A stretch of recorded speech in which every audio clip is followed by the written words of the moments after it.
In the streets of various urban centers, everyone is in a rush to make a living for themselves and their families. People are consumed in the moment, never minding of those around them.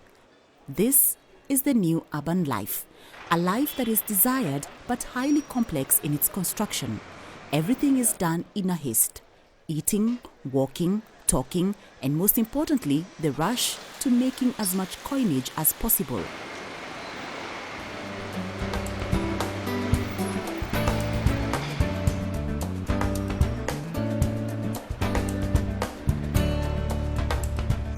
In this hustle, most people do not see the invisible hands of toil that make it possible to have food on their table.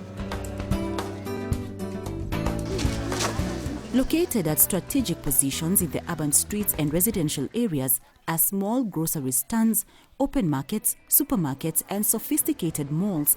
A quick dash into them and fresh foodstuff is available.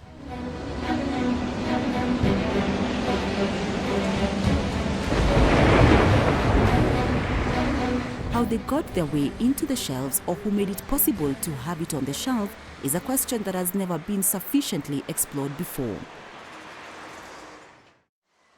So let's step back.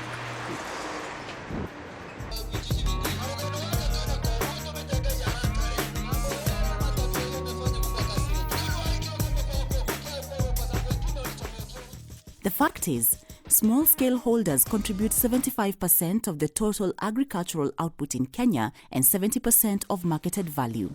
However, it takes a lot of sweat, drudgery, and frustration for them to get the produce out of their farms to the first point of commercial interface, mainly a roadside collection point accessible to motorable transport. In transport terms, this transport segment is the most arduous, most expensive, and the weakest link in the agricultural transport chain. The First Mile project is a way of first starting to help us to begin to quantify some of the issues, the costs, the time and the effort, and also to see and talk to all the farmers and to really understand their individual problems in how they market their produce, how they take their produce, how they coordinate loads, how they coordinate transport.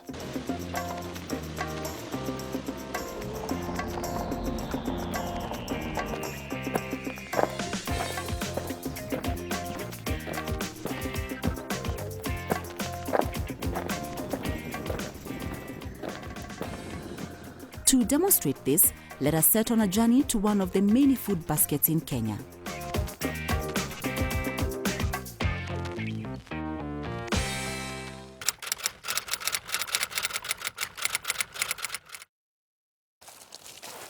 Farming is the predominant source of income to many families.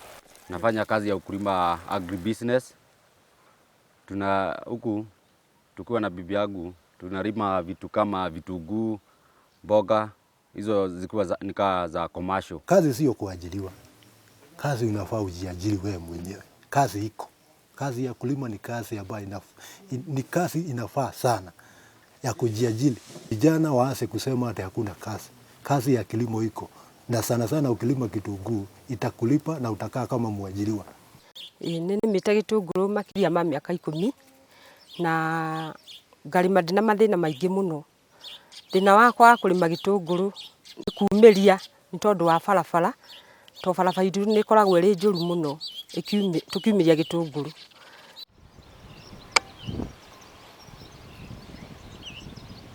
Located on the slopes of the Aberdares highlands, the verdant valleys produce a wide variety of high-value crops: onions, potatoes, cabbages, and beans.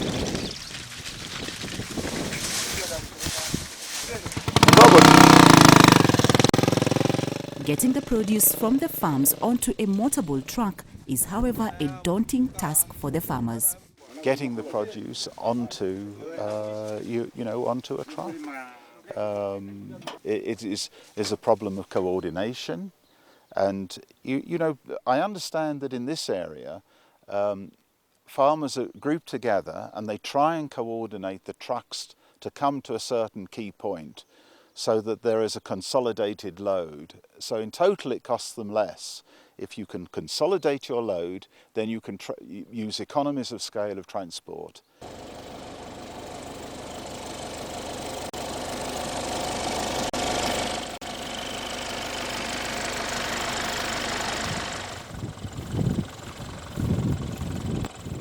Time is of essence.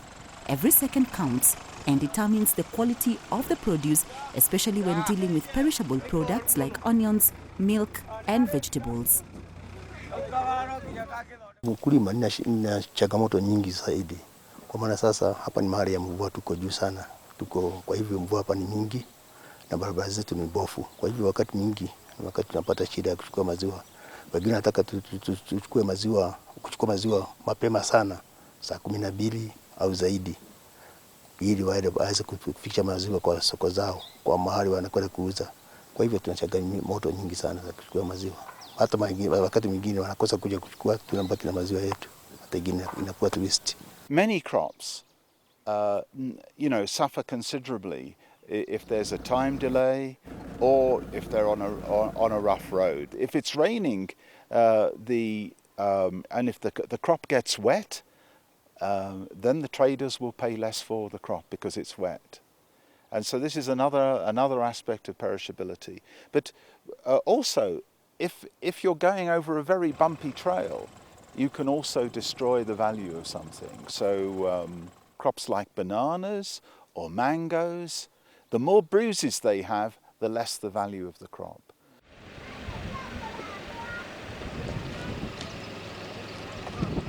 When the road network is in poor condition, all means of transport have to be brought to bear to make the produce reach the market.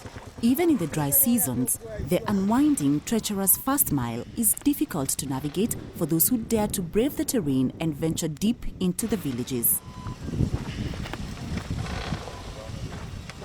The ripple effect is, first, collection point brokers take advantage of the farmers, citing bad roads as the main reason of low farm gate prices.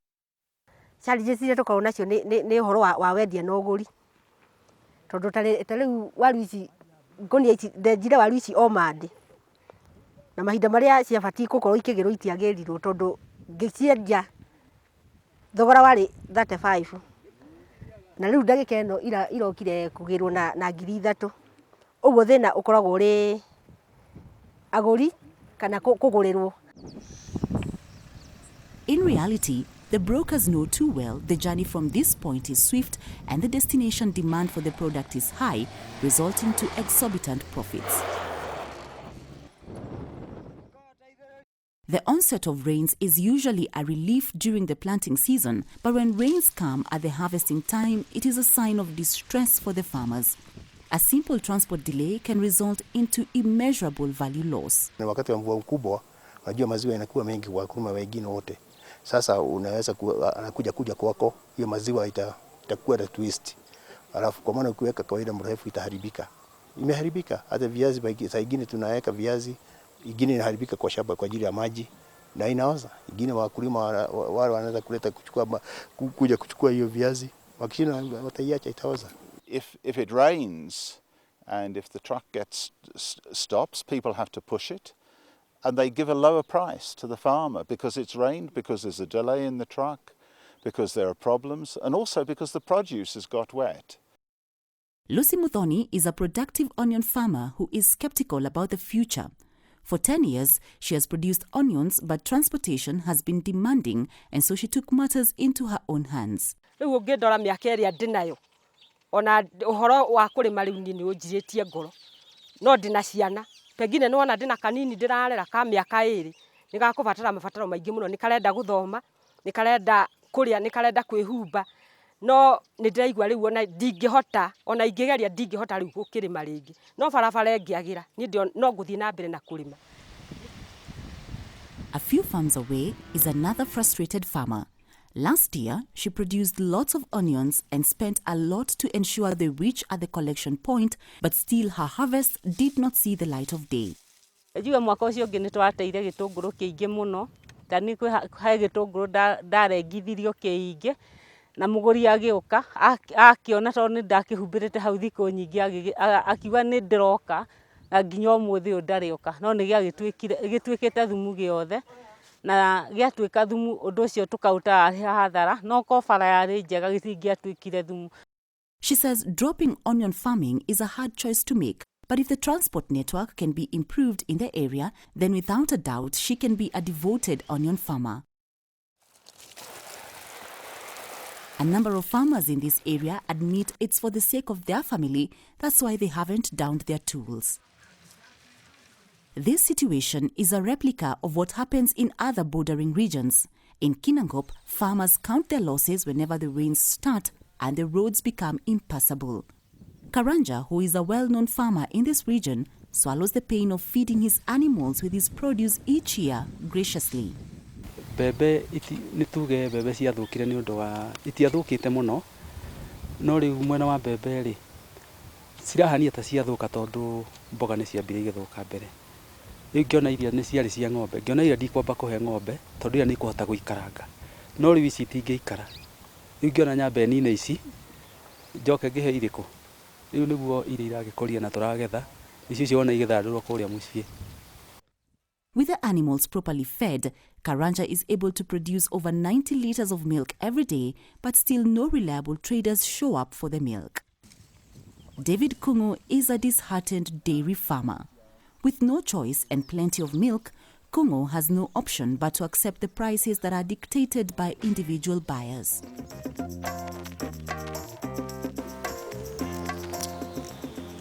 Pushed between a rock and a hard place, the farmers in Kieni had to find a solution fast. There is strength in numbers and the farmers knew this well.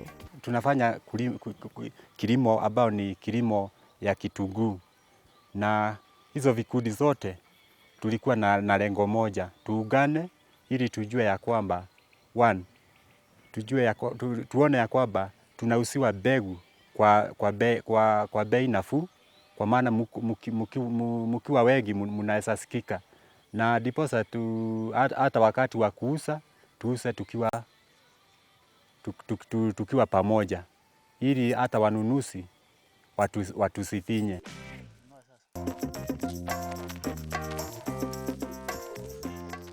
To overcome this transportation problem and reap the profits of their produce, the farmers in the area decided to come together and do their business as one unit.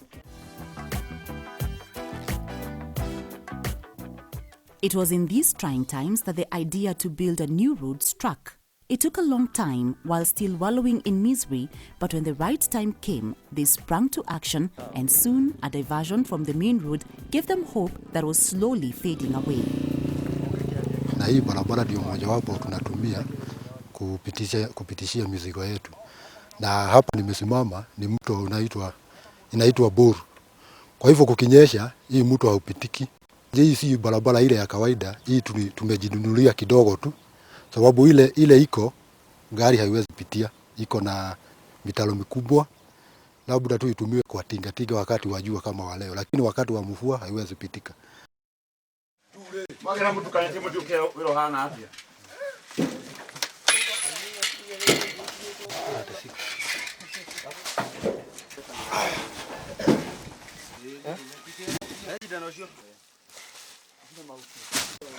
As their quest for better days when they can transport their produce without any problem grows stronger day by day, a need to support the farmers and augment these efforts is of importance. Organizations that have their problems at heart are watching and are working towards turning the situation around for good. Though for now, the light at the end of the tunnel might be bleak and they bear the weight of the losses all by themselves, the farmers cannot help but just frown. When will these frowns lighten up to smiles? And as the farmers wait and wait, expectantly, their unwavering anticipation for better days when they will enjoy the benefits of their labor grows with each passing day, and their produce to reach the consumers in time with ease is still resilient. But for how long?